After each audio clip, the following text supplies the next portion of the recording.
If your Brittany is being aggressive all the time and you don't really know what to do about it, well, don't worry, we have the video for you.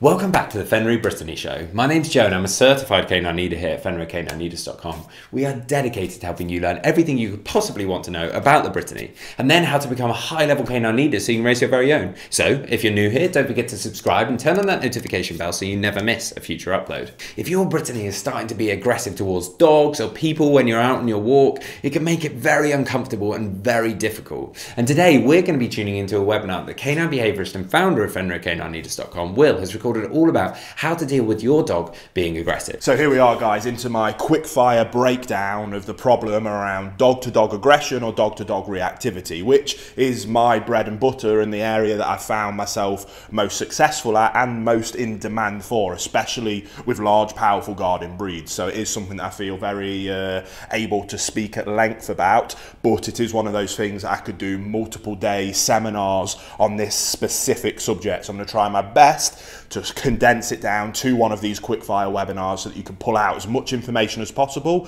whether you're struggling with your dog or whether you're watching this because you're wanting to get into the profession and helping other owners who are struggling with this problem. So dog-to-dog reactivity or dog-to-dog aggression is one of those things that is the micro behavior that we're seeing, and a lot of the times it is for many owners a terrifying behavior, and it stops the owners wanting to get out with their dogs because they're terrified of what happens if they see another dog. It's incredibly embarrassing, but then what happens is that then that dog isn't getting as much exercise, which then only further perpetuates the problem because they're not getting as much exercise, nor are they being able to positively socialize around other dogs, and the problem gets worse and worse, and people go in a vicious spiral till they get to a point where sometimes they give up on the dog and then the dog gets euthanized as an aggressive dog.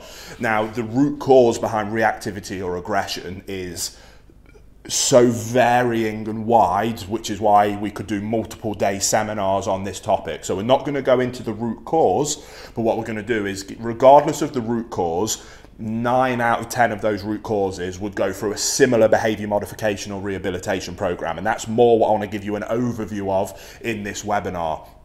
So we've got a dog that's reactive towards other dogs in particular, or we've got a dog who is genuinely aggressive. Now, most people will always read it as aggression, whereas the vast majority of the time it's more reactivity than it is aggression. And that reactivity doesn't come from a place of dominance, it actually comes from a place of anxiety. Anxiety is made far worse by a dog that has a ton of pent-up energy. It makes them further anxious, and then these reactive outbursts of behavior then become worse. So the answer isn't only more exercise, but more exercise is a huge part of any behavior modification or rehabilitation program that we want to utilize for reaction or aggressive based dog-to-dog problems. So you might have to get creative if you are timid of going out and you might see other dogs. So it might be finding a secure location. I know around here in the Midlands there's a few areas where you can pay and go to a couple of acre plot where it's completely fenced in. You pay 6 or 7 quid for an hour and your dog can be fully off leads with complete safety. So that could be an option. This could be an option that you recommend to your clients, but exercise that dog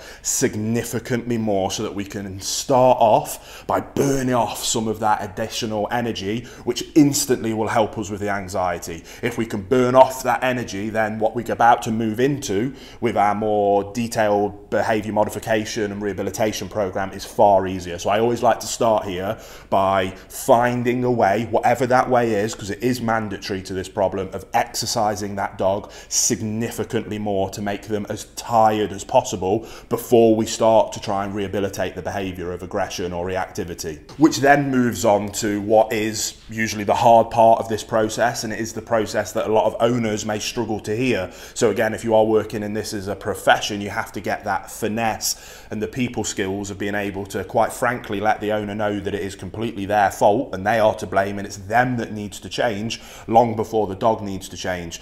Now, you can get into quite fiery situations with that if you're not careful. So again, a bit of finesse, a bit of people skills, a bit of practice and experience in being able to get that point across to the owner, but getting them to embrace that as a positive thing to be able to be the solution. You could come in and instantly have an excellent relationship with the dog just because of your natural way and inclination with dogs and fix the problem in front of their eyes. You get in your car and go home, but because that relationship is still broken with the owner, they still have the same problem, and that's no use. It makes you look amazing, but it doesn't actually help solve the problem, and we're all about solving the root cause when we're working. Here at Fenrir, that's what we do. We don't put plasters on anything, we get down to the root cause. And if you're doing that with your dog, brilliant. And if you want to work in this as a profession, that is what you should be aspiring to be doing as well. So restructure the relationship. Now, we use our bootcamp process. There is a link in the description box below if you're interested in our online version of that.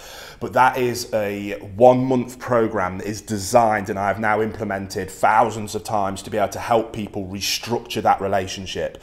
It's nice because it is very much a procedure that the dog goes through, but it's actually equally as much designed about educating the owner on what it takes to become a high-level canine leader, help educate them on where they might have been going wrong. They don't mean to go wrong, it's just simply a lack of education on their part, but it allows them to learn where they've gone wrong, learn how to not do those same mistakes in the future, how to become a high-level leader. They go through that process with the dog, which allows to restructure the relationship with the dog, for the dog to finally be able to relax, let go, and go, ah, awesome. I see, I get it, you're in charge. And then once that dog makes that switch, you can see it in front of your eyes. I've got goosebumps. It's the most beautiful part of working with these cases, is when you physically see in front of your eyes that anxiety, that burden of responsibility just wash away from a dog when they're finally able to let go and trust in their owner as their calm, consistent leader. That, a lot of the time, helps address these kind of issues, because the root cause of the issue is anxiety. The anxiety stems from that dog not having a calm, consistent leader who it can look to for guidance and direction. When they get that kind of leadership in their life, the anxiety disappears and they simply trust in their leader. So then we have to go through that process. So we're applying much more exercise. We then put emphasis solely on restructuring that relationship. Then when we've restructured the relationship, we can now finally look at addressing the problem behavior at the micro level. Because what you'll find is that 8 times out of 10, focusing on those higher macro level problem solving skills like exercise and restructuring the relationship and better leadership on the owner's part will address the micro behavior in terms of reactivity. Now, reactivity is one of those, usually I say 9 times out of 10 it's all reactivity, aggression 8, because it can become a very established and ingrained habit in the dog to react that way. So once we've broke down that relationship and refixed it to get to the point where the dog looks to you for guidance and direction, doesn't mean that that habit isn't still ingrained. What we now need to be able to do is utilize that relationship, which now gives us that clear communication pathway between the owner and the dog.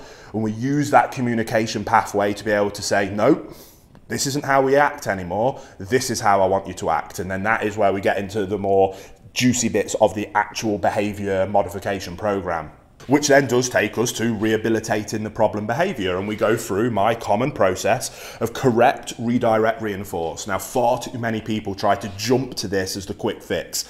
And yes, there is lots of examples of what I call death row dogs, in terms of, right, this dog is going to get put down today if we don't address this problem today. In that kind of scenario, it's like, right, we need to go in probably with a prong collar and we need to correct this behavior quickly or this dog is going to die. Now, that can be done, and then sometimes we have to flip it, where we have to show a lot of progress very quickly to say, look, it can be done. Look what we've achieved in an hour. Now we're going to go back and restructure the relationship and add more exercise.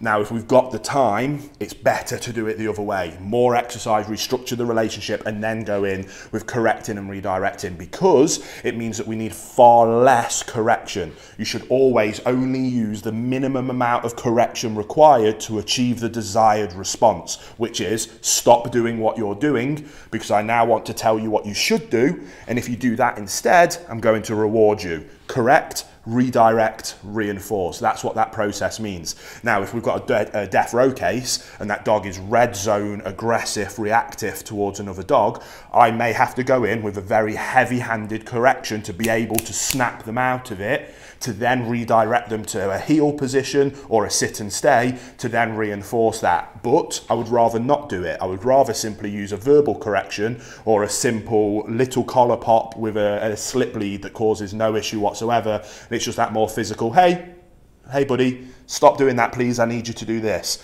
And if we can restructure that relationship and that communication, we get that moment where it's, oh yeah, sorry boss, got carried away with myself then, what is it you need? Rather than them red mist, red zone, losing their minds.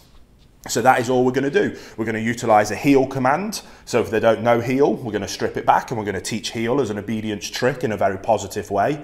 Or we can use a simple sit and stay based approach. So we're going to go out and we're going to start to drill it. If the dog shows any kind of reactive aggressive behavior, we're going to try and use excellent timing and catch it just before it's about to start. We don't want to be late. We don't want to let the dog really start to explode. But the second those heckles come up, that chest comes up, those ears pop up, we go, nope. So if we're able to use a low level correction, it can be simple as, oh, yeah, sorry, what was it, boss? Sit, stay.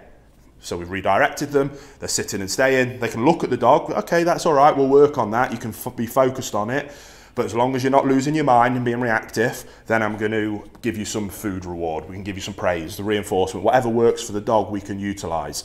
And then as we get better, we can start looking for that eye contact, even when there's dogs around, to really keep the focus on us, to then allow us to really be able to actually reprogram and restructure this very, very common problem. So again, correct the behavior, redirect to the desired one, and then reinforce that behavior. That is how we address problem reactivity and aggression. Like I say, it is very complicated. It is something we could talk about at length, but I want to keep these as quick fire, quick snappy webinars. There you have it, guys. Some really useful information from Will there, all about how to deal with your dog being aggressive. I really hope you enjoyed today's video. If so, get involved in the comments down below, as we would love to hear from you.